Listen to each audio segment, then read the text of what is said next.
Selamat datang ke episod kita yang keempat, Podcast Belia Sabah Profesional dibawakan khas oleh Majlis Belia Sabah. Bismillahirrahmanirrahim. Assalamualaikum warahmatullahi wabarakatuh. Selamat sejahtera semua penonton dan pendengar yang setia dengan program kita, program podcast Belia Sabah Profesional siri pertama. So hari ini kita berada di episod keempat sudah. Mau habis sudah, ada lagi satu episod selepas ni. Jadi mungkin ada yang belum tahu apa itu program podcast ni. Mungkin episod 4 ni adalah episod pertama yang dia tengok. Boleh jadi kan sebab dia mungkin pengikut setia Undi Sabah. Oh, alah, tekan tu sudah kita punya NGO tapi nak apa. So, tanpa buang masa, saya serahkan kepada Kak Jian untuk perkenalkan kita punya panel. Okey. Assalamualaikum warahmatullahi wabarakatuh dan selamat menonton podcast ini. Terlebih dahulu sebelum kita berkenalan dengan barisan panel kita ini, saya perkenalkan diri saya dululah.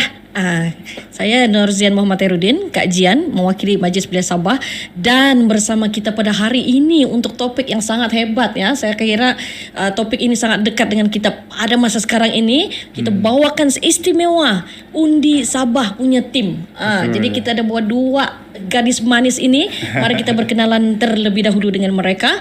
So di sebelah kanan kita kita boleh lihat yang pertama adalah saudari Mahira Marzuki.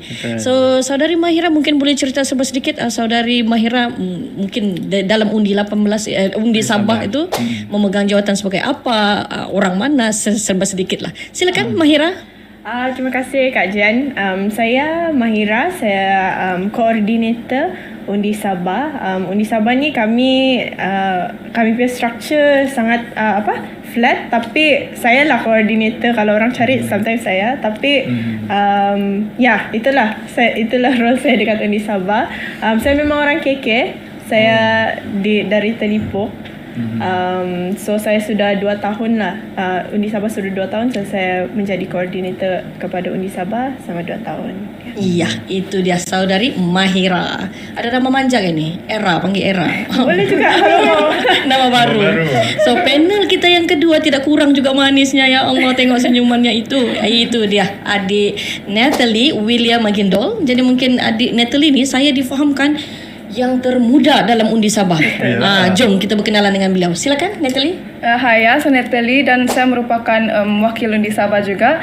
Saya lebih kepada bahagian publicity dan komunikasi di Undi Sabah ni. Saya pun baru join, so saya masih mau belajar banyak-banyak di Undi Sabah. So saya harap saya dapat join dengan lama lagi dan yalah, harap ada lagi sambutan dari orang lain yang muda ni.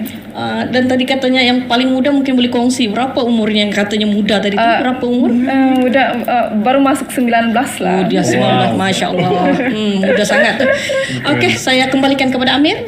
Okey, terima kasih Kak Jan untuk perkenalan kita dengan panel-panel tadi. So panel pun kita sudah kenal, jadi saya rasa kita boleh proceed dengan soalan kita lah. So tanpa membuang masa, kita teruskan dengan soalan kita yang pertama. Soalan yang cukup ringkas dan senang. Itu kita mengenali Undi Sabah itu. So saya persilakan saudari Mahira untuk memperkenalkan apakah itu Undi Sabah. Okay, terima kasih. Undi Sabah adalah sebuah pergerakan belia. Pergerakan belia yang ingin menerapkan pendidikan demokrasi dalam kalangan belia di Sabah dan juga ingin menggalakkan belia Sabah untuk lebih participate lah dalam arena demokrasi dan politik di negeri Sabah ni. Ya. Itu secara ringkasnya daripada era kita tadi. So mungkin kita boleh lebih tahu tentang Undi Sabah ni. Saya difahamkan ada media sosial juga, betul. Undi Sabah. Jadi kalau mau explore lebih lanjut tentang pengenalan Undi Sabah ni, mungkin boleh explore melalui medsos mereka inilah. Dan saya ingin tanyakan pula soalan yang seterusnya kepada Natalie kita. Boleh Natalie? Boleh, Pak. Berkenaan dengan Undi Sabah ini. Okey, baik. Fokus anda. Adakah fokus ini berdasarkan kepada sesebuah parti ataupun just sekelompok individu? Undi Sabah ni dia lebih terikat kepada fokus kepada golongan belia. Tapi just because kami memfokuskan kepada golongan belia, tidak semestinya kita tidak mau membesarkan lagi impact Undi Sabah ni kepada golongan-golongan masyarakat yang lain. Tidak terikat saja kepada golongan belia. So gitulah. Nice. Tapi of course dia dengan objektif asal lah kan, di 18 itu kan. Okey, kembali kepada Amir. Okey, jadi apa yang saya faham tadi dari kedua-dua soalan, fokus Undi Sabah itu sendiri adalah belia di Sabah lah, untuk memahamkan ataupun untuk meningkatkan kesedaran terhadap politik tu, betul? Betul. Okey, mungkin sebelum saya proceed ke soalan seterusnya, saya mau tanya sikit lah sebab saya pun kurang kenal sangat dengan Undi Sabah. Mungkin boleh kongsikan sikit apa pencapaian setakat ni ataupun program yang sudah dijalankan oleh Undi Sabah? Okey. Terima kasih. So, kalau tengok di media sosial kami, memang sudah banyak lah dalam tempoh 2 tahun kami ada buat beberapa program, tetapi mungkin ada kekangan dari segi support tu. Tapi even then saya rasa selama 2 tahun ni kami punya event seperti Dun Belia Sabah, kami ada collaborate dengan Belia di Bawah Bayu, Borneo Comrade, adalah persidangan Dun digital antara Belia di Sabah, adalah first di Sabah, dan kami ada buat round table discussion antara Sabahan semasa pandemik tu untuk berkongsi isu-isu semasa yang penting di Sabah ni dan apa yang kita action moving forward lah. So beberapa NGO sudah follow.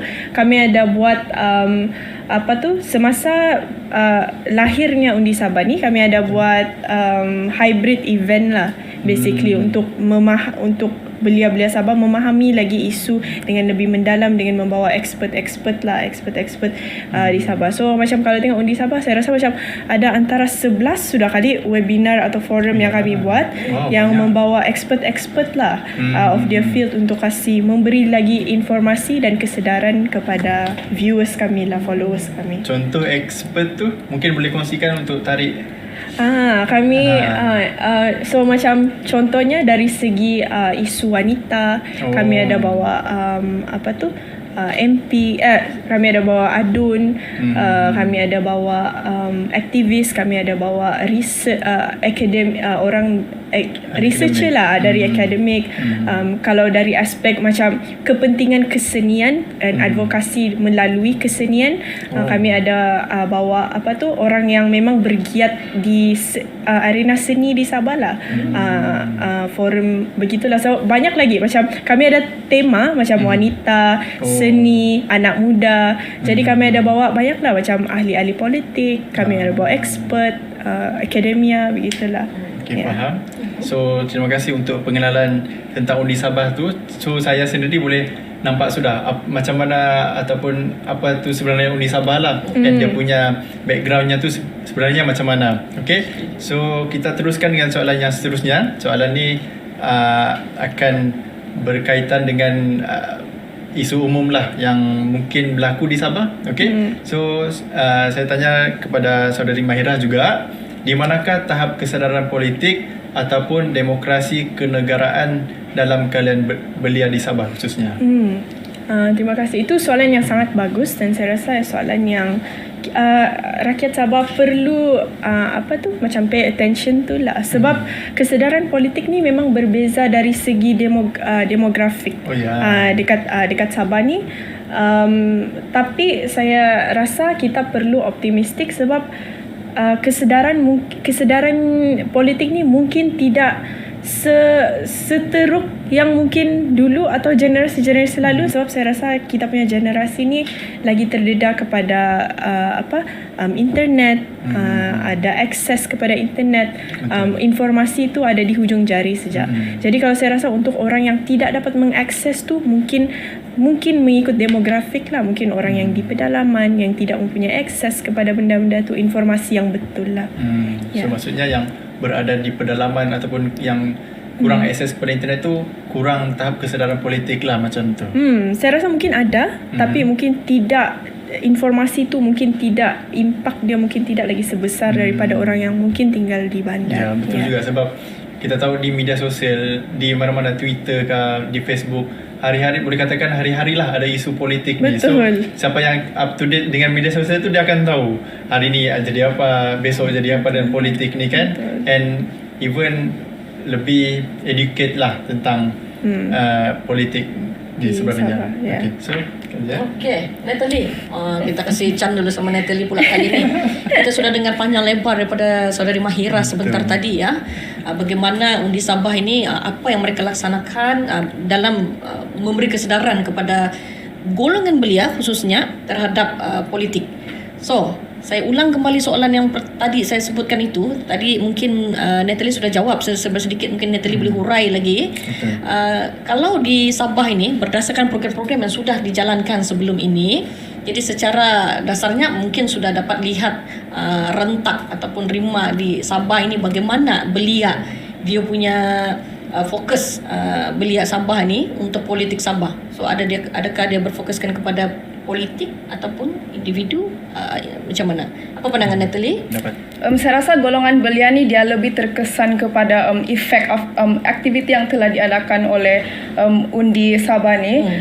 Dia bukan berdasarkan trend, tapi ia berdasarkan berapa how much are they exposed on this matter lah gitu kan.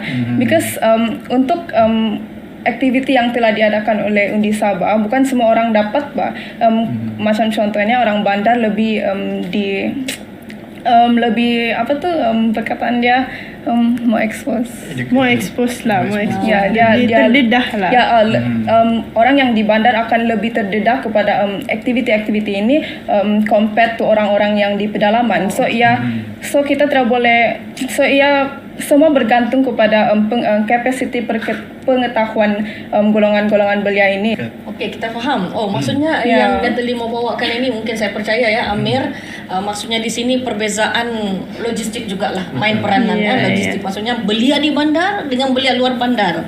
So dia ada lain-lain dia punya dapatan lah. Mungkin belia bandar dia lebih cakna because dia lebih mudah kita approach, dekati dan sebagainya. Mungkin isu yang diorang ni pun isu yang diorang cenderung kepada diorang lagi cenderung pun mungkin berbeza dengan apa yang orang di pedalaman. Dia juga bergantung kepada exposure diorang secara sosial gitu.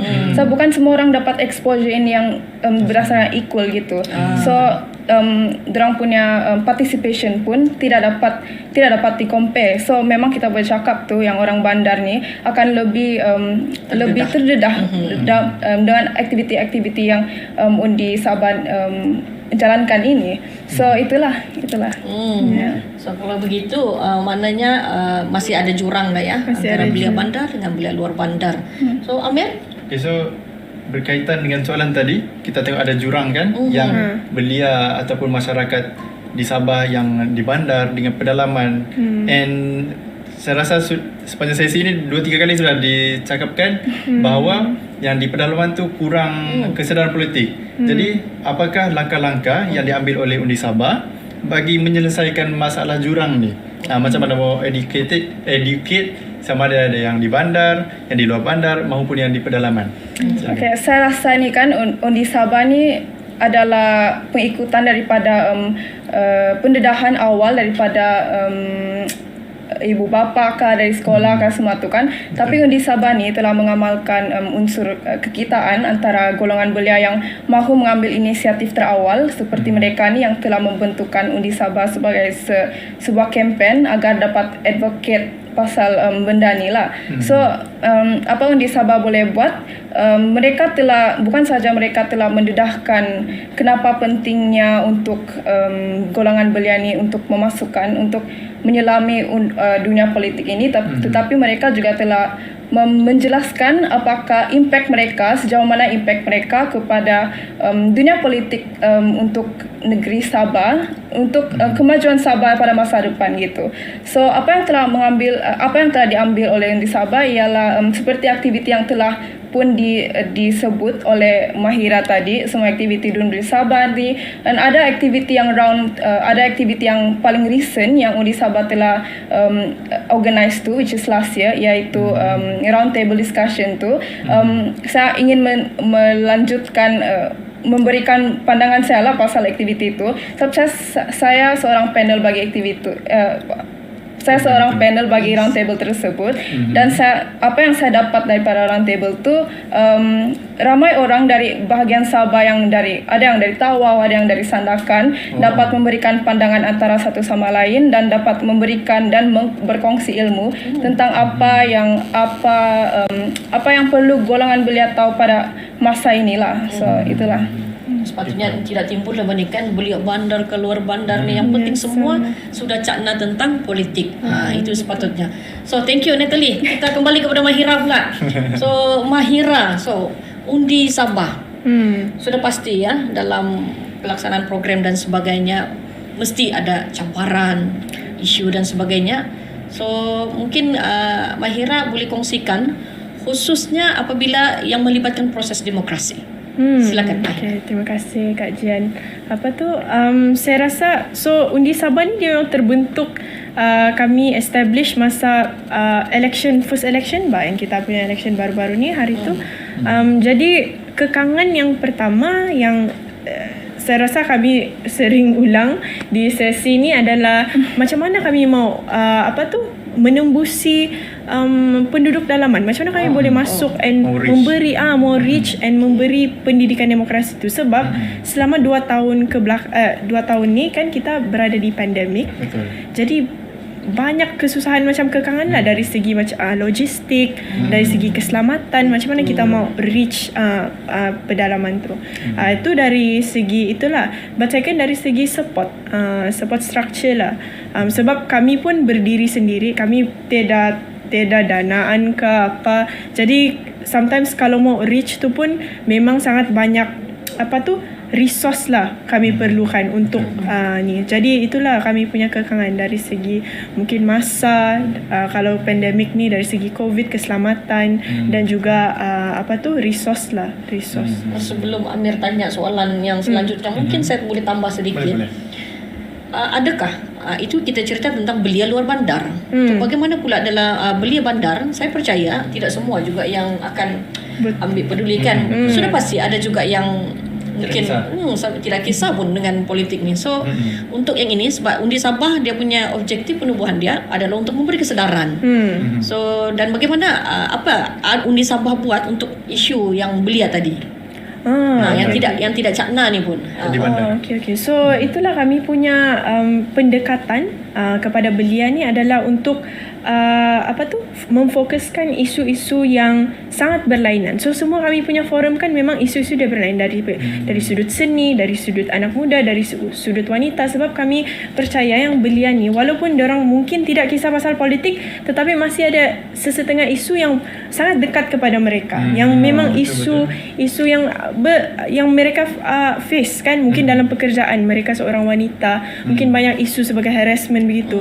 Dan benda ni mungkin tidak diambil kira di kancah politik, tetapi adalah isu yang penting kepada wanita. Jadi pendekatan kami seperti itu. Even though mungkin mereka tidak cakna politik, tapi kami mendekati mereka dari sudut isu-isu yang penting. Dan macam mana perkara ini boleh ditranslatekan kepada politik macam dan isu-isu yang lebih memberi impact yang signifikan kepada mereka dan selaras dengan isu semasa lah. Sebab sekarang belia-belia ni, golongan belia ni kan ada masalah-masalah lain lah. So undi Sabah ni menekankan perkara-perkara yang lebih menyentuh hati ataupun lebih dekat kepada golongan belia pada masa inilah. Ini baru ngam kan Amir. Buat program kita tahu dulu apa isu yang dekat dengan dia orang. Tahniah untuk undi Sabah. Kembali kepada Amir. Okay, so saya sambut sikit tadi. Memang saya rasa itu cara yang kiranya antara yang terbaik lah, supaya kita dalam masa yang sama kita boleh kaitkan sebenarnya kebanyakan isu-isu di Sabah ataupun di negara kita pun dia boleh kaitkan dengan politik. Maksudnya apapun masalah kita boleh kaita benda tu dengan cara politik ataupun kepimpinan negara, mungkin dengan perubahan dasar. Betul. Tapi itu semua berkaitan dengan kepimpinan ataupun politik lah. Untuk yang seterusnya kita ambil sebuah isu ataupun sebuah isu lah orang kata, undi 18. Benda ni sangat hot semenjak ni, and even since PRN Johor baru-baru ni sudah mula benda ni, undi 18. Betul. Remaja ataupun anak muda ni yang start umur 18 boleh sudah mengundi. Tapi di negeri lain belum start lah, sebab kita belum ada peluang untuk berpilihan raya kan. Betul. So soalan saya kepada saudari Natalie, mungkin dari pandangan yang dari undi Sabah lah ataupun dari sendiri pun boleh. adakah golongan anak muda di Sabah ni yang berumur 18 sampai 21 and even further pun bersedia untuk mengundi? Saya rasakan ia semua bergantung kepada pendedahan dari aspek sosial dengan atas perkara ini. Kita haruslah berfikir, we have to put ourselves in their shoes lah kan. Kita tidak boleh assume yang semua orang sedia, tapi kita mesti faham bahawa jika perkara ini mula dari umur yang lebih muda, golongan-golongan belia ini akan berasa lebih sedia dan lebih faham akan kepentingan-kepentingan bagi proses pengundian ini. So kita ni sebagai masyarakat yang lain, golongan masyarakat yang lain mestilah bersikap optimistik atas perkara ini. Kita tidak boleh tidak boleh merendahkan golongan belia ini dengan pemikiran yang mereka belum cukup matang bagi perkara ini, tidak cukup berpengetahuan. Itulah inisiatif golongan-golongan yang lain untuk mengambil tindakan dalam perkara ini. Golongan-golongan belia tidak dapat maju jika golongan yang lain tidak tolong dengan usaha untuk memajukan golongan-golongan belia, terutamanya di negeri Sabah ini, kerana golongan belia di negeri Sabah ini tidak berapa menekankan aspek-aspek ini.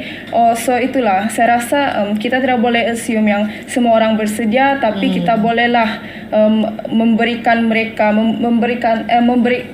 memberitahukan kepentingan untuk kekal bersedia, kerana negeri ataupun dunia ini semakin maju. Golongan belia haruslah menyelami dunia politik ini dengan lebih aktif. So saya harap semua golongan yang lain boleh ambil langkah proaktif lah untuk meningkatkan kesedaran ini antara golongan-golongan belia. So itu yang saya rasa. Sorry ya, Amir mau mencelah sikit lah kan. Berdasarkan apa yang Natalie sebut tadi kan, maknanya Natalie bersetujulah belia Sabah ni macam kurang bersedia sedikit kan. Dia tidak boleh cakap terlampau sedia, tidak boleh cakap tidak sedia, sebab ada golongan yang sedia, ada golongan yang tidak berapa sedia. Itu berbalik kepada pendedahan maklumat ataupun ilmu tentang aspek politik ini. Maknanya banyaklah kerja lepas ni. Ya. Sebenarnya tujuannya untuk kesedaran undi 18 tadi kan. So ya, kembali kepada Amir. Alright. So terima kasih untuk yang tadi, and kita bergerak kepada soalan yang terakhir berkaitan dengan undi 18 juga. Tadi kita punya soalan ialah adakah anak muda di Sabah ni bersedia atau tidak. Tapi untuk soalan yang terakhir ni, soalan terbuka, anyone boleh jawab and boleh tambah.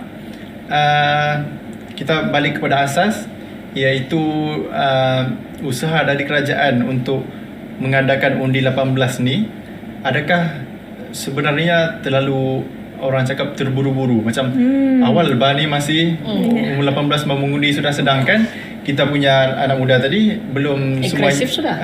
Belum semuanya ready tapi mau mengundi sudah. And then ada lagi satu benda ialah adakah benda ni sesuai dengan keadaan semasa bukan di Sabah saja, tapi satu negara. Sebab ada satu isu juga sekarang ni, orang cakap ialah dia macam penat sudah dengan politik. Apa sudah terusnya tu saya tidak ingat, tapi sedang cakap macam itulah. Bukan saja belia, tapi di seluruh negara. Boleh tengok di PRN Johor hari itu ratusan mengundi tu keluar. Sebabnya salah satunya sebab penat sudah dengan Saya undi pun begitu juga. Saya undi ni begitu juga. Saya undi ni begitu juga. Semuanya mau jadi menteri lah, mau jadi Perdana Menteri. So macam mana isu ini? For me lah kan, saya rasa pendedahan bagi aspek ini kan tidak terlampau ketara. Kita rasakan macam ramai orang yang mau kelang kabut untuk undi ini kan, tapi actually tidak. Macam untuk pengalaman saya lah, dia bermula, pendedahan politik ini bermula dari sejak muda lagi, dalam subjek macam civic semua tu. Tapi kan sekarang kita nampak yang subjek civic sudah tiada. And also kalau saya sedar, jika pelajar-pelajar di sekolah mahu membahas tentang aspek politik di sekolah, guru-guru berasa sangat berjaga-jaga dan mereka akan berasa macam tidak sesuai lah topik ini untuk di sekolah, tidak dapat dibahaskan. Terikat dengan peraturan. Ya, terikat dengan peraturan. So itu memberikan, it holds them back untuk pengetahuan yang lebih lanjut untuk dalam perkara inilah. So yang pendedahan yang ada sejak yang paling ketara itu macam undi ketua kelas kah gitu. Tapi pengawas pun dia bukan berdasarkan undian, ia berdasarkan bias guru-guru di sekolah atau lantikan ataupun siapa yang mempunyai keputusan yang terbaik di sekolah. Bukan, it's not based on siapa yang paling pandai lead pelajar di sekolah tu. So itulah yang saya rasa. Daripada Mahira, Saya rasa juga saya mau point macam bawa balik lah, dah kan yang kamu cakap ready ke tidak. Sebab saya rasa boleh fit in juga dengan soalan ni kan. Betul. Saya rasa actually belia akan ready kalau kita semua ready. Sebab kalau kita lihat Malaysia ni sebenarnya adalah sebelum bil undi 18 ni kena pas, kita adalah minoriti di dunia ni. Dalam 8 negara mungkin yang masih 21 tahun, macam dekat US 18, dekat UK 18. So anak-anak muda mereka sudah bercakap pasal politik ni dari umur 16 tahun. And guru-guru pun dari aspek pendidikan, sebab mereka tahu anak murid mereka akan mengundi umur 18 tahun. Jadi telah dijadikan norma dalam event school spaces di sekolah. Okeylah, marilah kita cakap pasal politik. Tapi disebabkan di Malaysia dulu jaraknya macam 16 tahun lah sama 21 tahun. Jauh betul buat beza mengundi tu kan. Jadi itulah mungkin guru-guru pun macam masih awal lagi ni, janganlah kita cakap pasal politik, masih mungkin sensitif. perkara sensitif. Jadi kerajaan pun mungkin rasa macam janganlah cakap tidak perlu ni. Jadi macam rules tu dan norma tu terus terikat bersama. Betul. Jadi macam semua orang pun macam okeylah, janganlah cakap. Tapi bila kita cakap 18, kita ready, kerajaan ready, semua orang akan ready. Saya rasa belia pun akan ready dan mereka pun akan berdiskusi lah tentang isu-isu. Ya, belia akan ready when kita beri ruang kepada mereka untuk terus berkembang dan terus dapat menimba ilmu tentang aspek-aspek politik inilah. Gitu. paling penting semua orang kena ready tu, Amir. Ya, semua orang kena ready. Terutamanya pendidikan. Betul. Alright. So dari, mungkin saya boleh tambah sikit. Sila. Pandangan saya juga sikit. Dari segi sensitivity tadi tu kan, orang cakap politik ni sensitif sebab kita punya mentality ni mungkin bila cakap politik parti, politik betul. orang tu, politik orang ni. Sebenarnya bila contoh di peringkat sekolah tu, bila kita sebut tentang politik, sebenarnya kita mau sebut tentang dia punya nilai. Contohnya macam nilai integriti, nilai amanah. Tidak, bila bukan kita lah ataupun siapa-siapa sahaja, bila terlibat dalam politik ni sebenarnya dia membawa satu nilai yang baik. So sebenarnya nilai yang tidak baik, nilai yang membawa kepada kelesuan politik tadi. Itu dia punya term tadi, kelesuan politik. So mau tidak mau sebenarnya anak muda kena persiapkan diri lah. Kena ambil tahu sebab politik ni bukannya tentang parti semata-mata, bukan tentang orang semata-mata. Tidak semestinya parti itu sudah lama kita kena undi dia sebab dia baik. Tidak, boleh jadi parti yang baru dia bawa nilai yang betul. So itu politik yang kita kena sedari. Okay, so macam saya mau ulas sikit Amir bila dia sebut begini, sebab saya ni sangat dekat dengan dunia pendidikan lah ya. Sebab saya memang kerja di lapangan pendidikan. Jadi mungkin Amir, apa yang Amir sebutkan tadi ya, maksudnya apa tadi tu, apabila kita mau bawa kepada pendidikan untuk beri kesedaran. Kalau sebelum ni kan yang tadi sebut juga kan, Mahira pun sebut susah, sensitif, ada peraturan dan sebagainya. Ya betul, semua tu betul. Kita memang ada peraturan, tidak boleh. Sebab mungkin satu, apa yang sebenarnya mau dibawa ke politik, apa yang dibawa dalam pendidikan itu bang. Jadi mungkin sebelum ini orang lihat kalau cerita politik betul lah yang macam Amir sebut tu. Mesti cerita pasal parti ni, kempen ni tahu kempen itu yang tak dibolehkan di sekolah kan. Jadi tetapi kalau pendidikan atau politik yang tidak dimasukkan di dalam pendidikan itu bercerita tentang soal integriti, saya duluan di sana sign. Mana mau sign, saya setuju. Macam itulah. Yang itu sepatutnya kita kena buat, kena mula sekarang. Macam yang adik kita berdua sebut tadi, kita kena get ready. Itulah yang kita kena mulakan. So kembali kepada Amir. Okay, so terima kasih.